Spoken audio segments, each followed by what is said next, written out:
2 de novembro é dia dos finados e por isso vamos com os falecimentos mais idiotas do cinema.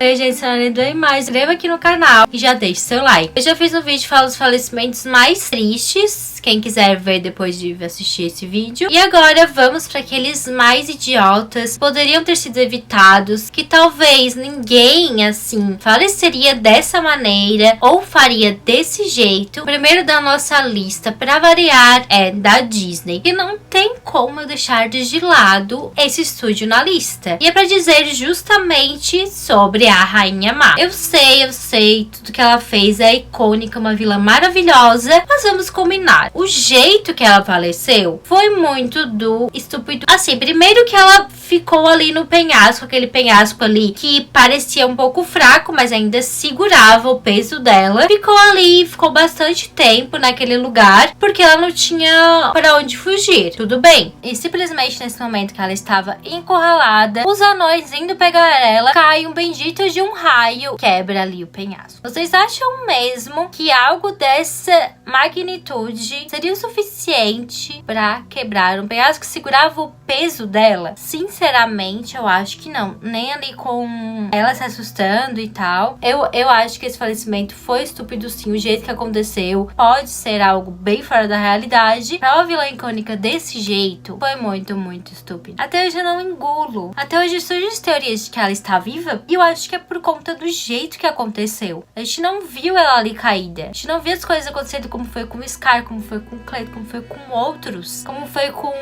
o Dr. Facilier. Por isso que eu acho sim. Idiota foi a primeira aqui da lista. E é isso. O segundo nada mais, nada menos do que o filme de terror Pânico de 1996. Eu falei sobre ele no vídeo, vai estar aqui no card também, no especial de Halloween que já passou, porque foi... Eu tenho que comentar, é justamente quando eles fazem de vítima Tatum Riley. Eles vão atrás dela com faca, né, que é o estilo do Ghostface do Pânico, e ela vai escapar. Mas como? O que ela faz?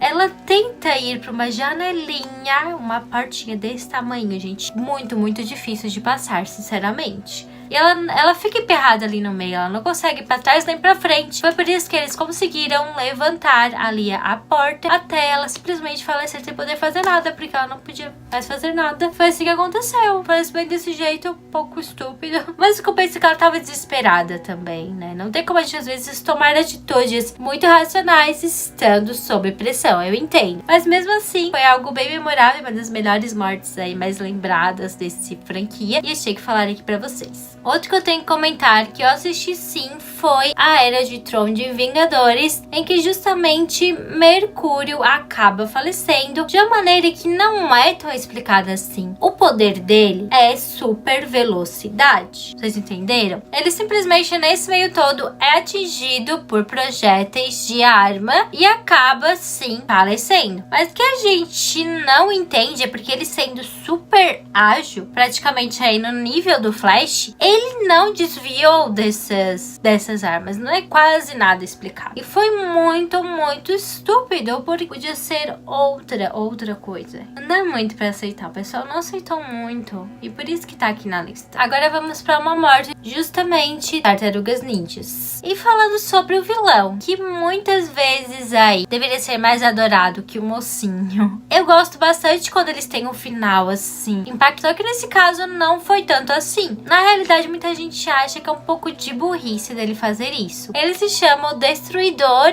e ali ele é derrotado pelos Tartarugas Ninja, só que acaba virando o Super Destruidor. Então, ele tinha todas as chances de derrubar esses mocinhos, de fazer vitória, de ser um daqueles na lista dos vilões que venceram no final. Simplesmente destrói a ponte em que ele está. E o que acontece? Os mocinhos morrem. Ele consegue salvar e sai antes do tempo, já que foi ele que planejou, então ele sabia de tudo. O que foi que rolou? Na realidade, a ponte acaba o esmagando e ele falece no processo. E ele saiu da jogada desse jeito praticamente. Falecimentos mais idiotas, sim. E muito preferível pro pessoal que tivesse sido pelo menos antes, que foi que eles derrotaram o Destruidor, do que ele ter aí pego uma nova fórmula mais poderoso e ter acabado desse jeito, né? Agora vamos falar sobre Homem de Aço, que abriu aí Clark Kent da DC, aí da Liga da Justiça, do Henry Cavill,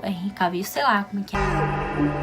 Simplesmente conta a história que ele vai pra Terra e conhece seus pais, que são adotivos, a mãe, tudo certinho. Vai chegar no final o povo alienígena querendo ele de volta, fazendo um escambau com um mundo. Tem praticamente um furacão e o cachorro deles ficou lá na casa, então ele ia falecer. Então, o Jonathan, pai do Clark Kent, do Superman, disse que ia lá. Só que o nosso herói falou, não, eu posso ir, você fica ali, pega o pessoal, tudo mais, vai num lugar seguro. Só que o pai insistiu, então ele não teve o que fazer e o cara foi lá atrás do cachorro pra falecer no meio do furacão. Por que o pessoal acha que é idiota, que é burrice e tudo mais? Porque, bem, ele deveria ter deixado o Homem de Aço no lugar dele, já que ele era super poderoso, podia correr mais riscos, mas não, foi bancar de corajoso e acabou aí perdendo a vida no processo. Acabou a história do pai do Superman. O próximo e não menos importante é Duas Caras do Batman Eternamente. Fala justamente da maneira que ele faleceu. Foi muito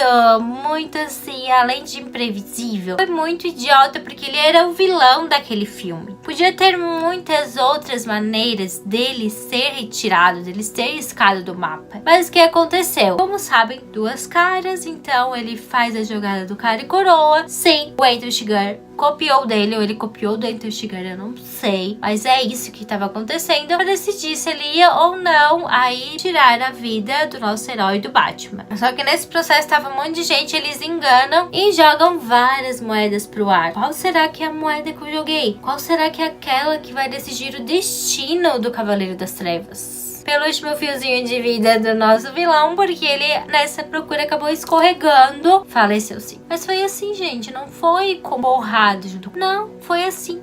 Mas agora falando sobre o último, talvez um dos mais polêmicos, que é simplesmente sobre o Homem de Ferro em Ultimato. Eu sei que teve o ato heróico, foi bem no final, muita gente chorou, tem gente que até hoje não aceita, que pensa que ele está em outro multiverso, que ele vai voltar. Assim como a gente pensou quando teve o Homem-Aranha Longe de Casa, né? Porque apareceu uma silhueta dela ali, todo mundo deve ter gritado, se desesperado, mas foi só uma fagulhinha ali de esperança, né? Que não teve nada demais. Ele acabou falecendo porque ele pegou as joias da manopla ali, botou na mão dele de robô e fez assim. Só que quando isso acontece, você tem que ter muita energia, muita força, poder lançar esse poder todo. Então é como se ele te sugasse por inteiro. E no caso, o Homem de Ferro ele não aguentou o que aconteceu e acabou falecendo no meio do processo por causa disso. O pessoal diz que muita gente antes dele que tinha pegado essa luva podia ter feito o que ele fez e não tinha falecido. A Capitã Marvel, que foi a outra que pegou, muitos dizem que ela com toda certeza podia botar a manopla que não ia fazer nada com ela. Ela destrói naves, ela faz de tudo. Ela era a esperança do pessoal pro filme de derrotar o Thanos, apesar do filme não ter sido tão aclamado assim. Ela podia ter feito isso, mas não. Quem aí se entregou, se sacrificou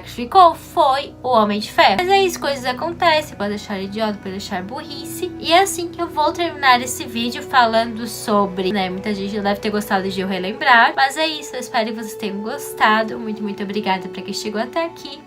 Beijos. Tchau.